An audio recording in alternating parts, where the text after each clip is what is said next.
patient reflex it is.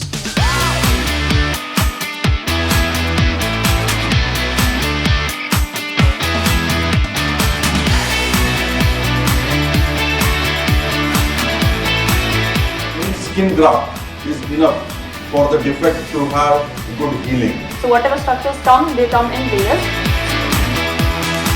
That point of time I had material, I did it. Irrespective of the segmentation in the mouth, you will have a very good guide. And how a good lab can help or enhance your practice.